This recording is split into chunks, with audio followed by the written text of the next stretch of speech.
বলছে, দেখো আমিও তো কর্মফলকে এড়াতে পারি।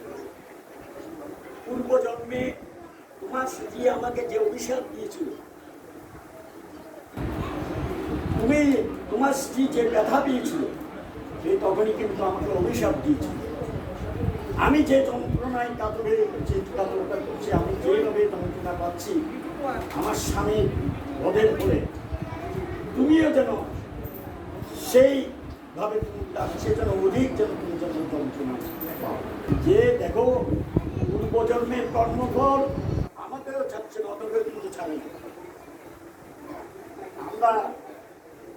আমি যাবো না, এগুলি আবার আলোচনা যে যাও শুভেচ্ছার জন্য সংক্ষিপ্ত সময়ে বলা কি। তো আমরা একটা স্কুল কি, আমি বিদেশ থেকে আসার 94-তে আমরা এমনি কিন্তু সজলতা সহ বিভিন্ন জায়গায় যেতাম এবং নাম ধ্যান করতাম, প্রথম ডাক্তার কাটাতাম আমরা নিজেরাই কিন্তু আমাদের খাওয়া দাওয়া সব কিছু গান শুনতাম, আমরা রাত্রেবেলা খেতাম, আমরা নিজেরাই রুটি বানিয়ে নিই, রাত কাটতাম, ওইখানে নাম ধ্যান করতাম। তারপর ভোরবেলা প্রার্থনা নাম ধ্যান ঠিক করে প্রার্থনা করে তারপরে আমরা পাড়া প্রতিবেশী এখানে ঘুরে বেড়াতাম, কেমন আছে না আছে। এই ছিল সৎসঙ্গ। আজ থেকে কি করছি আপনার 40 বছর আগে সৎসঙ্গটা কেমন ছিল, এখন কেমন আছে। এখন আমরা ভালোই আছি।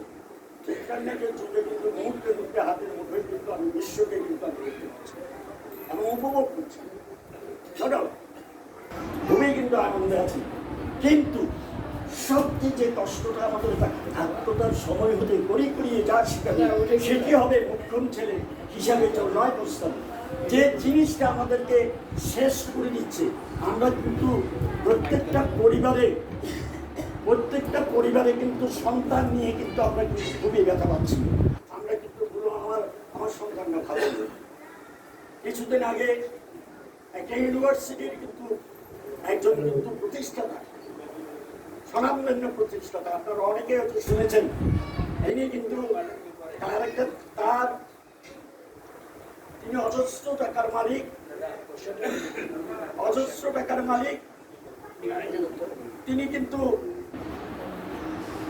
তিনি কিন্তু তার সাক্ষাৎকারে বলছে, আমার কোনো কিছু টাকার অভাব নেই, আমি কিন্তু করলাম আমার যাওয়ার কাছে সব কিছু রেখে যেতে হয়, আমারও বর্তমানে যেন আমার নামটা সবাই চায় অমরত্ব বিভিন্নভাবে কিন্তু হয়। তো উনি চেয়েছেন, উনি একটা ট্রান্সপোর্ট করে উনি চেয়ারম্যান থেকে ছেলে সবাইকে নিয়ে কিন্তু উনি কিন্তু ওই কাজটি করে মেম্বার করেছেন।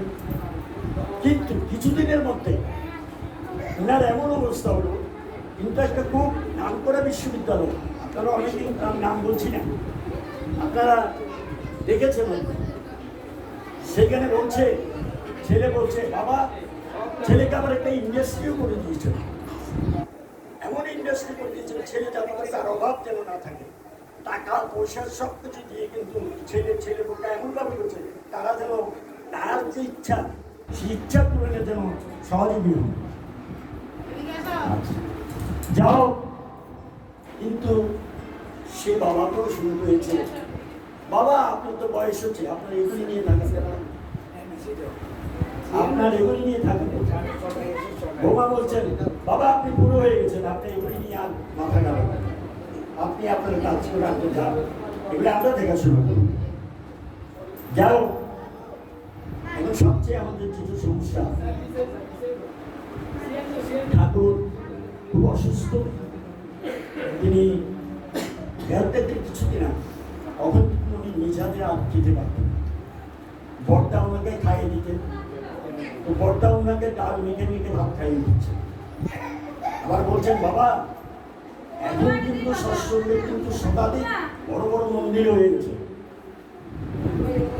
এখানে কিন্তু যারা এসছেন সবাই কিন্তু রিপোর্ট করছে এখন সৎসঙ্গের বেশ বড় বড় মন্দির হয়েছে। ঠাকুর এটাকে আমল না নিয়ে বলে আমাকে ডাল দিয়ে মেখে ভাত খাইয়ে দিত। ঠাকুর ভাত খেলেন, ডাল মেখে দিয়ে করে, তারপর ঠাকুর সবাই বসে আছে, ঠাকুর বলছেন, আমি বলি কি তোমরা নিজেরাই এক একটা মন্দির হও, আমাদেরকে দেখলে যাতে না মন্দির দেখে, যেমন আমরা এখানে মন্দির দেখে এসে মাথা নিয়েছি, মন্দির তো সেজন্য গৃহ মন্দির। ঠাকুর কি চেয়েছেন, আমরা কি করছি? ঠাকুর বলছেন, ঠাকুর চেয়েছেন গৃহাশ্রম। ঠাকুরের তথাকথিত আপনার জায়গায় জায়গায় কিন্তু মন্দির করে আশ্রম নাম দিয়ে যথাযথ পরিশ্রমে আসে, যথাযথ পরিশ্রমে জ্ঞানের যেটা আহরণ প্রতিজন করেন তাহলে আশ্রম বলে সম্ভব।